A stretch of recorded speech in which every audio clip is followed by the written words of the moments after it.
Assalamualaikum warahmatullahi wabarakatuh. Perkenalkan, saya Laude Muhammad Alwan dengan NIM A1L121008 dari jurusan Pendidikan Kimia Fakultas Keguruan dan Ilmu Pendidikan Universitas Halu Oleo. Jadi, pada video ini saya akan mereview sebuah jurnal mengenai karbohidrat. Jurnal yang akan saya review berjudul Analysis of Chemical Compound on Carbohydrate. Jurnal ini ditulis oleh Ardhita Sabrina Fitri dan Yola Arinda Nurfitriana dan diterbitkan pada bulan April tahun 2020 dengan nomor 1 dan volume 17.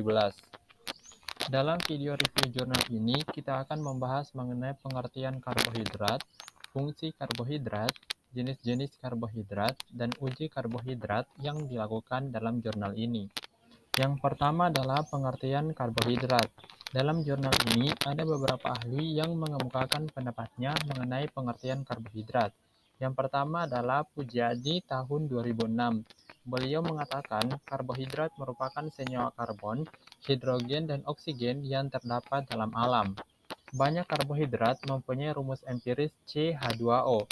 Karbohidrat sebenarnya adalah polisakarida aldehid dan keton atau turunan mereka.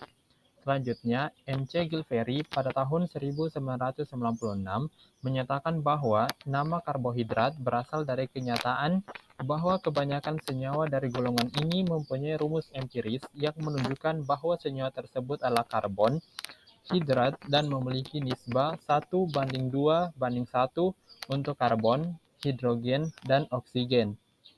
Perbandingan jumlah atom karbon, hidrogen, dan oksigen adalah 2:1 seperti pada molekul air. Yang kedua adalah fungsi karbohidrat. Karbohidrat merupakan sumber energi utama bagi tubuh manusia yang menyediakan 4 kalori energi pangan per gram. Karbohidrat juga mempunyai peranan penting dalam menentukan karakteristik makanan, misalnya rasa, warna, tekstur, dan lain-lain. Sedangkan dalam tubuh, karbohidrat berguna untuk mencegah tumbuhnya ketosis, pemecahan protein oleh tubuh yang berlebihan, kehilangan mineral, dan berguna untuk membantu metabolisme lemak dan protein. Yang ketiga adalah klasifikasi karbohidrat. Dalam jurnal ini mengklasifikasikan karbohidrat menjadi 3 kategori, yakni monosakarida, disakarida, dan polisakarida.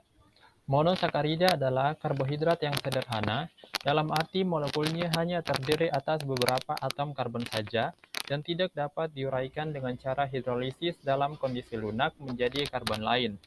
Monosakarida tidak berwarna, bentuk kristalnya larut dalam air tetapi tidak larut dalam pelarut nonpolar. Contoh dari monosakarida adalah glukosa, galaktosa, dan fruktosa. Kemudian disakarida. Disakarida adalah suatu karbohidrat yang tersusun dari 2 satuan monosakarida yang dipersatukan oleh suatu hubungan glikosida dari karbon 1 dari satu satuan ke suatu OH satuan lain.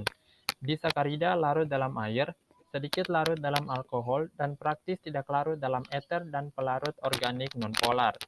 Contoh dari disakarida adalah maltosa, sukrosa, dan laktosa.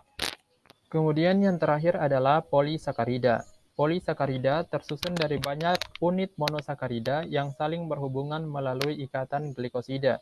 Polisakarida yang tersusun dari satu macam monosakarida disebut homoolisakarida, sedangkan yang mengandung senyawa lain disebut heteropolisakarida. Umumnya, polisakarida berupa senyawa berwarna putih dan tidak berbentuk kristal, tidak memiliki rasa manis, dan tidak memiliki sifat mereduksi. Contoh dari senyawa polisakarida adalah amilum, glikogen, dekstrin, dan selulosa. Selanjutnya adalah uji karbohidrat. Dalam jurnal ini, dilakukan beberapa uji terhadap karbohidrat. Yang pertama adalah uji Fehling. Pada uji Fehling, reaksi positif karbohidrat ditunjukkan dengan terbentuknya endapan berwarna merah bata. Yang kedua, uji Mohr. Reaksi positif pada uji Mohr adalah dengan terbentuknya warna kuning dan tidak berendapan.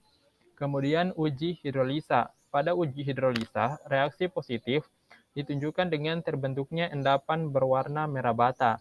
Dan yang terakhir adalah uji iod. Reaksi positif pada uji iod ditunjukkan dengan terbentuknya warna biru. Baik, itulah tadi video mengenai review jurnal tentang karbohidrat. Seperti karbohidrat yang memberikan energi yang berkelanjutan, biarkan semangatmu tak pernah padam. Bersiaplah menghadapi tantangan dan jadilah pahlawan dalam. Terima kasih telah menonton. Wassalamualaikum warahmatullahi wabarakatuh.